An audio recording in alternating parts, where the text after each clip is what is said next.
Assalamualaikum warahmatullahi wabarakatuh. Perkenalkan, nama saya Anjali Satkila Chandra dari Fakultas Ilmu Sosial dan Ilmu Politik, Program Studi Administrasi Publik. Yang terhormat Ibu Alvina Septiani, SAP MAP, yang di mana dosen pengampu mata kuliah Keuangan Publik dan teman-teman sekalian. Pada kesempatan kali ini saya ingin menjalankan tugas mengenai learning journey pertemuan pertama, yang di mana pertemuan pertama eh, adalah mata kuliah keuangan publik. Jadi, eh, kami dimulai dari pengantar dosen mengenai materi soal keuangan publik dan kenapa itu penting buat pemerintah.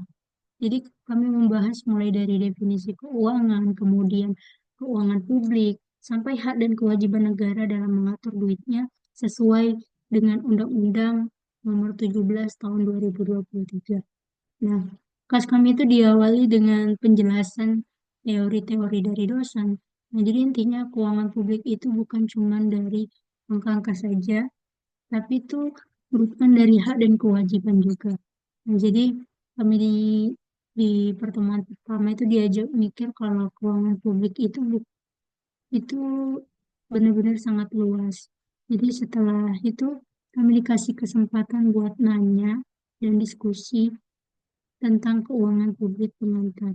Jadi setelah materi selesai, kami itu diminta buat nyatat poin-poin penting yang dimana kami eh, berdiskusi juga dengan dosen yang membuat itu cukup memperjelas pemahaman soal keuangan negara dari berbagai sudut pandang.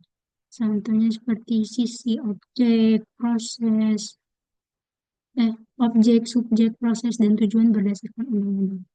Mengenai pemahaman materi dari pertemuan pertama, saya mendapatkan poin yang pertama itu, apa itu keuangan publik? Jadi keuangan publik ini adalah nilai tukar dari sesuatu yang berharga dan disepakati bareng.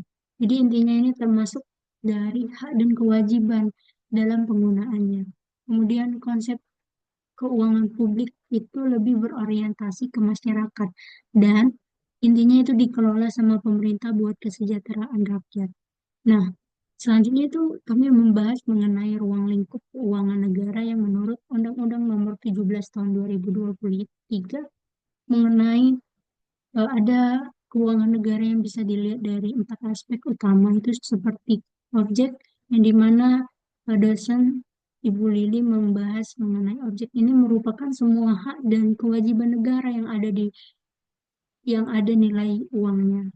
Terus yang selanjutnya ada subjek di mana pihak yang punya kewenangan atas keuangan negara tadi itu contohnya seperti Presiden dan DPR dan perusahaan negara. Kemudian ada proses, itu gimana cara mengatur dan mengalokasikan duit negara.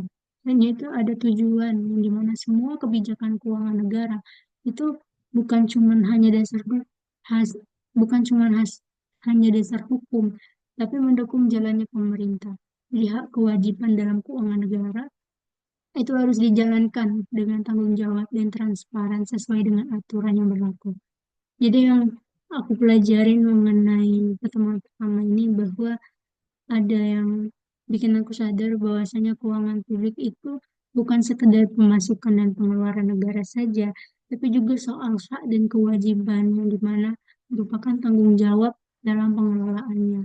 Kemudian regulasi keuangan negara yang diatur oleh undang-undang tadi itu benar-benar penting buat ngatur biar semuanya itu berjalan dengan lancar. Nah, jadi aku sadar bahwa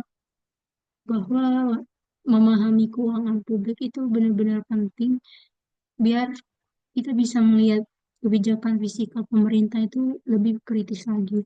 Jadi pertemuan pertama itu benar-benar ngasih dasar yang kuat banget buat memahami materi yang selanjutnya. Baik, mungkin itu saja dari penjelasan saya pada pertemuan pertama. Mohon maaf apabila ada salah kata. Wabillahi taufiq wal hidayah. Wassalamualaikum warahmatullahi wabarakatuh.